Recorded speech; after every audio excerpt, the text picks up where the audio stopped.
তুমি কয় নম্বর তুমি জানো নি?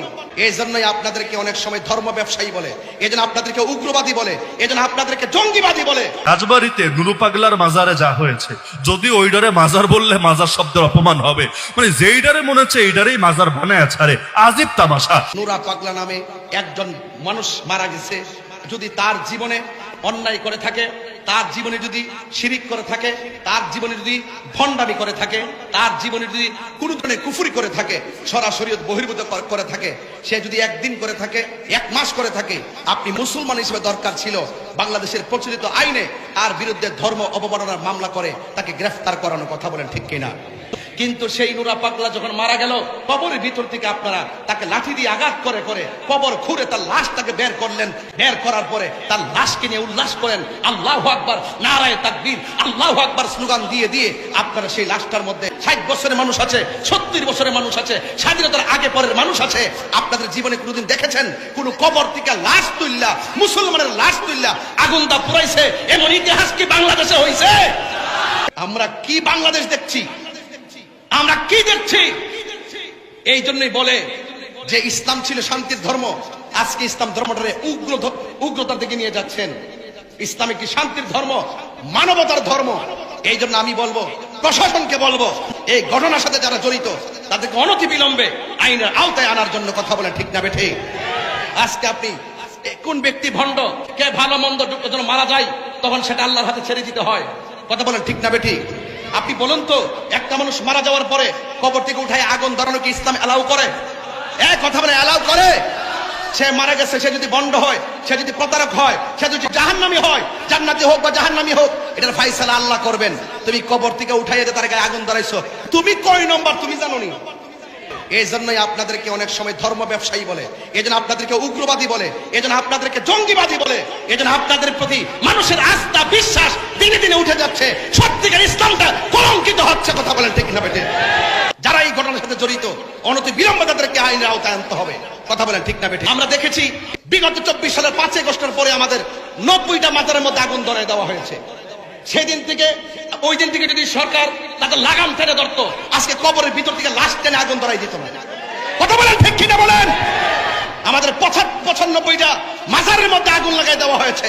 এই দেশে ইসলাম এনেছেন আল্লাহর ওলিগণ, এই দেশে শান্তির বার্তা ঘরে ঘরে পৌঁছে দিয়েছেন আল্লাহর ওলিগণ। সেই আল্লাহর ওলির মাজার যখন আগুন লাগাই দিয়েছেন, বুঝতে হবে আপনারা ইবনু আব্দুল ওয়াহাব নজদীর এজেন্ডা এই দেশে বাস্তবায়ন করতে চান, কথা বলেন, ঠিক কিনা? আহলে সুন্নাত ওয়াল জামাত এগুলো বরদাস্ত করবে না। শান্তিতে কথা বলি, ভদ্রভাবে কথা বলি, খানকায় বসে আমরা মুরাকাবা মুশাহাদা করি, আমাদেরকে রাজপথে নামতে বাধ্য করবেন না, বলে দিলাম, ঠিক কিনা বলেন? এই জন্য ইন্টারিম গভর্নমেন্টকে বলবো, অনতি বিলম্বে সেই উগ্রবাদীদেরকে আইনের আওতায় আনা হোক। আমি আশা করব সকল ধর্মবর্ণ যত দলের লোক আছেন প্রত্যেককে বলবো এই ঘটনার তীব্র নিন্দা জানানোর জন্য, কথা বলে, ঠিক না বেঠে? যেইডারে সেইডারে মাজার বললে মাজার শব্দের অপমান হবে না? কারণ মাজার শব্দটা যদিও ডাইরেক্ট কোরআন হাদিসের শব্দ না, কিন্তু এই শব্দটা এখন একটা ধর্মীয় শব্দ হয়ে গেছে, একটা সম্মানসূচক শব্দ হয়ে গেছে। যারা নামাজ পড়ে না, ফরজ গোসলটাও করে না, ওইটারে যদি মাজার বইলা চালায় দেয়, ঝামেলা আছে নাকি নাই? এই যে এই পাগলাকে নিয়ে এই কথা, এত আলাপ আলোচনা। তবে নুরু পাগলার অনেক মুরিদকে আমার সচক্ষে দেখার সুযোগ হয়েছে। মুরিদ হওয়ার একটা কারণ এটা ছিল, আল্লাহ অনেক সময় ভণ্ডদেরকে কিছু শক্তি দিয়ে দেন। যেমন দাজ্জালকেও আল্লাহ শক্তি দিবেন না, আসমানকে বলবে বৃষ্টি দে, বৃষ্টি শুরু, জমিনকে বলবে ফসল ফলা, ফসল শুরু। তো পাগলা যদিও নামে হলো নুরু পাগলা, আর নিজেরা দাবি করতে ইমাম মেহেদি। মেহেদি তো হাতে দেয়, পায়ে দেয়, মাহদি বলতে পারে না, মেহেদি আর কি, ইমাম মেহেদি বলে দাবি করত। তো তার ক্ষেত্রে কিছু অলৌকিক কাজ লোকে বলতো, আমার এগুলো আমি সাক্ষী দিচ্ছি না, মানে আমার কখনো যাচাই বাছাই করে দেখার সুযোগ হয়নি। লোকে বলতো অনেক রোগে বা অনেক সমস্যায় তার কাছে গেলে সে আসলেই ফুটু দিলে বা বিভিন্ন তদবির করলে এগুলো সুস্থ হয়ে যেত। আবার সুস্থ মানুষকেও সে চাইলে অসুস্থ করে ফেলতে পারতো। 2-1 নিজেরা সাক্ষী দিয়েছে আমাকে। এক লোক, আমার যে মসজিদে খতিব ছিলাম, এর সামনে একটা দোকান ছিল, সে নিজে বলেছে, হুজুর আমি সুস্থ ছিলাম, একদিন নুরু পাগলার সঙ্গে বেয়াদবি করেছিলাম, এরপর থেকে আমার এমন শারীরিক সমস্যা, এত ডাক্তারের ওষুধ খাই কিন্তু কাম আর হয় না। তো যদিও ওরা দেখতে পারি না, পাগলা সবাই বলে, কিন্তু কি করব বলেন, যেটা চোখে দেখি এটা তো অস্বীকার করতে পারি না। আমি বললাম, এটারে কি কেরামতি মনে হয়, কারামত মনে হয়? বললো, না হুজুর কারামত না, তবে কিছু একটা তো হবে। আমি বললাম, কিছু একটা হলে ওইটা হবে শয়তানি চাল, মানে জাদু। ভণ্ডদের সাথে যে ক্ষমতা থাকে এটাতে কারামত বলে না, মুজিজা তো বলেই না, এটাতে বলে জাদু। দাজ্জাল যা দেখাবে সেটাও জাদু, সেটা কোনো কারামত না। তো এই লোক আমার জন্মের আগ থেকে ওই অঞ্চলে ব্যাপকভাবে ভণ্ডামি করে। এই ইমাম মাহদি দাবি, এই সেগুলো আজকের না, কত আগের। চিন্তা করেন, আমার জন্মের আগের কথা। ওই সময় একবার পাবলিক আন্দোলন করে এলাকা ছাড়া করিয়েছে, এলাকার বাইরে গিয়ে বহুদিন ছিল, আবার এসে বুসলেকা টসলেকা দিয়ে এগুলো শুরু করেছে। তো মানিকগঞ্জ আর রাজবাড়ী এগুলো কারো কখনো যাওয়ার সুযোগ হলে দেখবেন ওইখানে মাশাআল্লাহ প্রতিটা ঘরে অন্তত এক পিস করে পীর আছে। কামেল পীর না, ওই মমতাজও যেমন একজন এই টাইপের আর কি। ওই মমতাজও তো মানিকগঞ্জেরই কন্যা। তো এইরকম ঘরে ঘরে তাদের পীর, ঘরে ঘরে কবর, ঘরে ঘরে মাজার, এগুলো আমাদের দেখার সুযোগ হয়েছে। এমনকি যখন মার্কাজুদ্দোয়ায় পড়তাম হযরতপুর কেরানীগঞ্জ, সেখানে তো দেখতাম মরেছে যেই রুমে, কবরও সেই রুমে। মানে রুম থেকেও বের করবেন, ওই রুমই তার মাজার, ওই রুমই তার রওজা, ওই রুমই তার সব। তো এই নুরু পাগলা নিজের জীবদ্দশায় কাবা শরীফ বানিয়েছে। নাউযুবিল্লাহ মিন যালিক।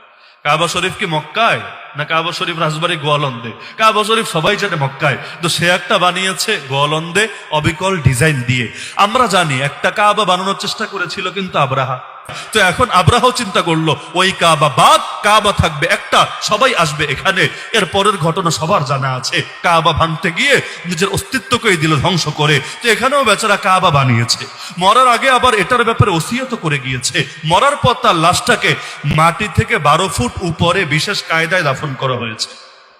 মাটিতে দাফন না, ওই দেখবেন ভিডিওতে এখনো পাওয়া যায় পাকা করা জায়গা, এর ভেতরে দাফন করা হয়েছে। আবার লাশ যেভাবে দাফন করে, মাথা যেদিকে পা যেদিকে, তার ক্ষেত্রে উল্টো করা হয়েছে।